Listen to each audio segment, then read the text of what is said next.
Minasan, okarina nasai. Today a trio of ladies who are super popular amongst the fans, but somehow kind of overlooked within the industry. And by that I mean they just don't get invited out to many big events like the other Seiyu units do. Maybe they're just too busy with their successful solo careers. I mean, they do have arguably the most popular voice actor of this generation within their ranks.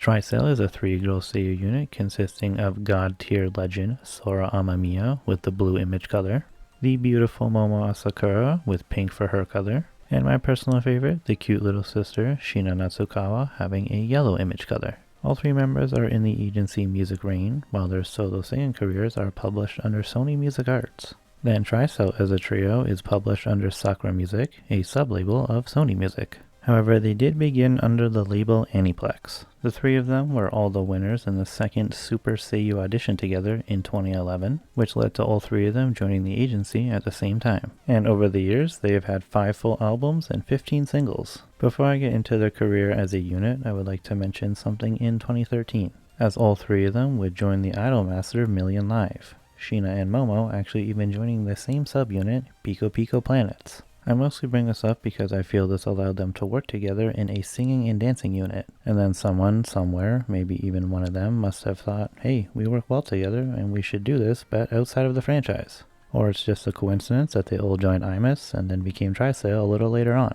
So 2014, at the very end of the year, the group's formation was formally announced, and about 2 weeks later they officially began their activities, which was in 2015 with their song Youthful Dreamer, the opening for Ultimate Otaku Teacher, under the Aniplex label, with all 3 girls having named characters in the show. In my last video I said how Main had music that I was always listening to before I even knew who she was, and well, here is another example of that.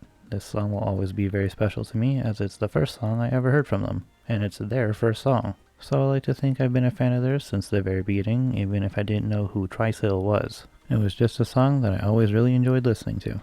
Anyway, enough of my personal lore. Their song Cobalt was the opening for Classroom Crisis, with both Shina and Sora having named characters in this one as well. Actually, instead of me just repeating myself, it's safe to assume that if they sing for a show, at least one of them, usually 2 or all 3, will have roles in that same series, sometimes even being the main character. I'll be sure to mention those ones though.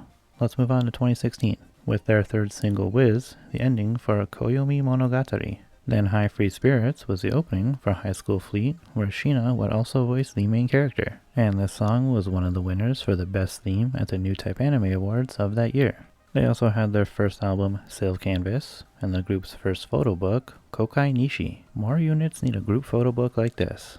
Hell yeah. And finally for this year, the girls released a song in collaboration with Honeyworks titled Senpai, which was the opening for the movie The Moment You Fall in Love. What a fantastic year for them.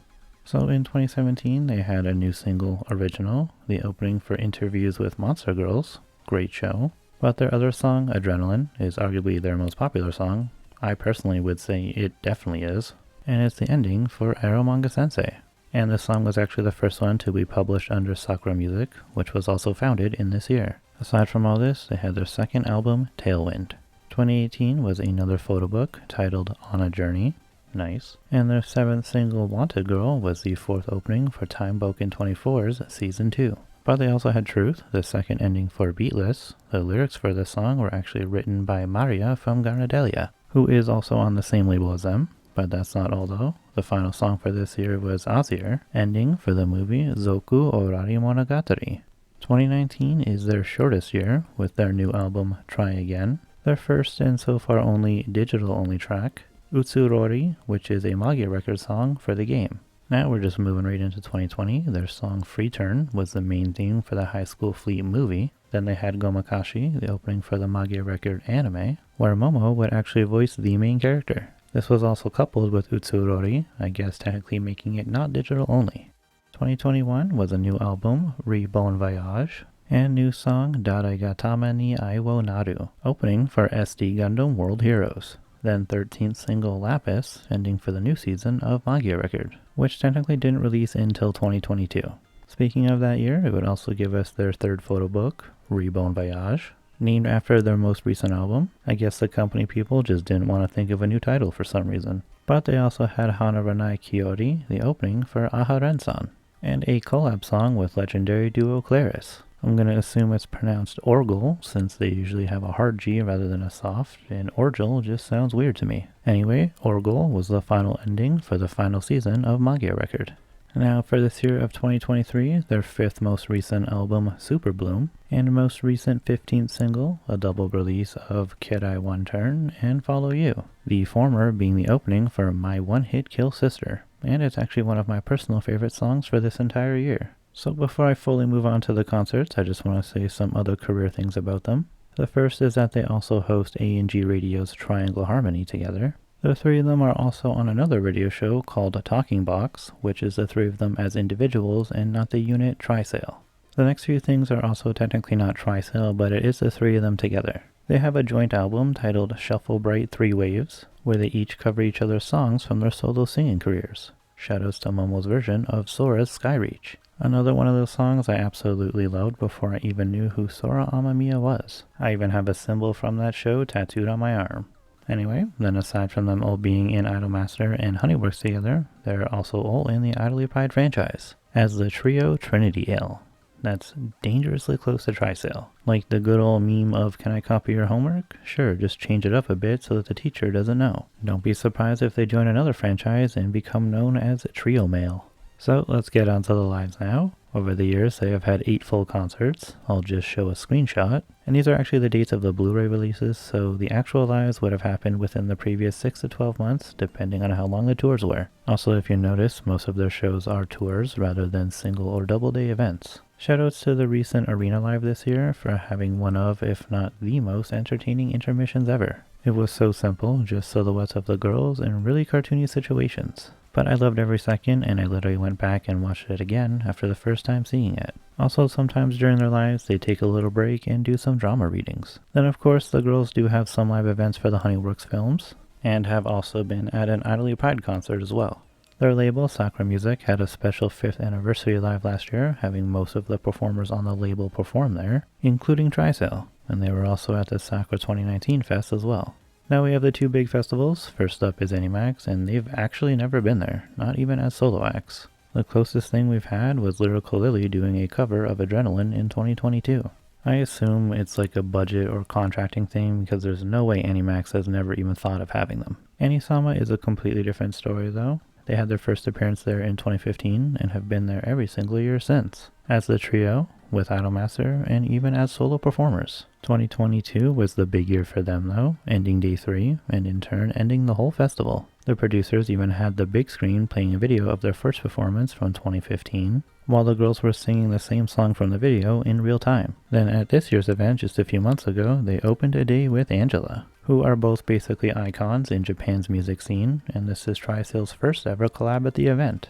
Well, I guess they were kind of in the background for the Iris midday finale in 2022, but I wouldn't really count that. And also, all 3 of them were in the music video for the Anisama yearly theme in 2022, while Sora by herself has been featured in the yearly video for 3 years in a row now. Also, just one more thing real quick, they have been on the popular music YouTube channel, The First Take, twice. I'm sure you can figure out what happens on that channel. And now I'm going to put a few recommendations on the screen here. Definitely give them a go. High Free Spirits is a little heavier than most Idol songs. And A La Vie en Rose is actually an Arabian track, just in case you're looking for something a little different.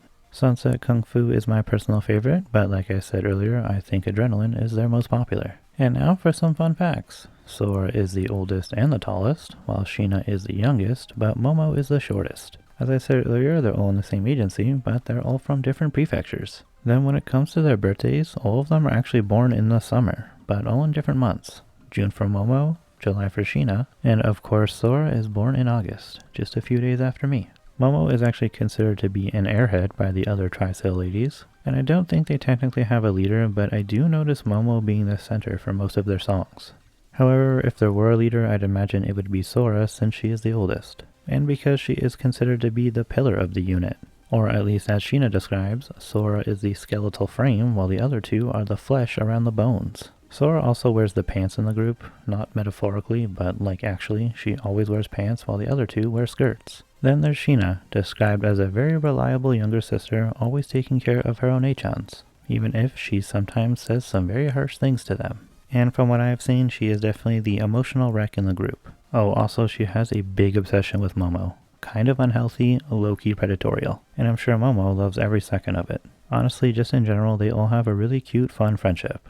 And with that, we have reached the ending. Somehow these girls have never won the music award at the Seiyu Awards, despite being very, very loved amongst the fans. But I'm sure it's just a matter of time before they win. But honestly, they should have won by now. However, I digress, I guess. Thank you so much for watching. I hope you've enjoyed and learned something new. Please join me in the next one about the main cast of the Revue Starlight franchise. I look forward to seeing you there.